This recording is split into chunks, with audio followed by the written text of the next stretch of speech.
Guess who let the Clintons free 4 times in past 20 years? It's been said that reality can remain all alone, that it takes a legislature to keep up a falsehood. Maybe there is something to that. However, given the capable and degenerate interests inside government, truth can some of the time require some assistance in getting seen for what it is. Simply take a gander at the affirmations of voter fraud, alleged meddling by the Russians, and asserted obstruction by the FBI in the current races. The stories have changed such a large number of times in the course of recent months that it's justifiable when individuals essentially don't recognize what to make of it. This would be the situation with the changing stories encompassing previous FBI Director Comey. Did he bolster the Trump campaign? The Clinton campaign? Both? Not one or the other? For reasons unknown. It might simply be that he was supporting his own particular cause and consequently did whatever was important to profit himself. The Gateway Pundit informs us that former FBI Director James Comey was involved in at least 4 different Clinton scandals, and in all cases he let them off. This would be a case of the overwhelming issue of the politicization of legal authorization,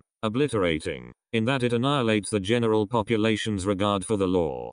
Comey's first encounter with Clintons was in 1996. Comey reportedly dug into allegations that the Clintons took part in a fraud linked to Arkansas real estate venture gone bust. No charges were ever brought against either Clinton.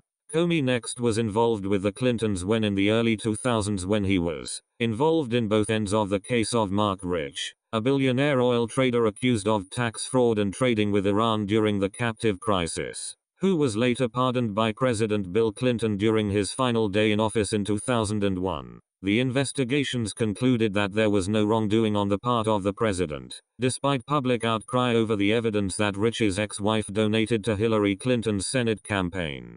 Comey's third encounter with the Clintons came before the 2016 presidential election. Hillary Clinton set up a private email server that she used when Secretary of State under the Obama administration. Through a series of events, Hillary's email system was discovered and the FBI and Comey were involved. One question that needed to be answered was whether Hillary's actions with her emails led to gross negligence with national defense information, which would be a serious crime according to the Espionage Act of 1913. On the 27th of June, Bill Clinton met with U.S. Attorney General Loretta Lynch in her plane in Arizona for half an hour. Comey never commented on this meeting, but within a week Lynch's Department of Justice dropped the investigation into Hillary's emails and the FBI's Comey made the announcement. And here is number 4. Comey served as general counsel at Lockheed Martin until 2010, when he left with over $6 million to show for it. That same year, Lockheed Martin became a member of the Clinton Global Initiative and won 17 contracts from the United States State Department, which was led by then Secretary of State Hillary Clinton. Big League Politics reports.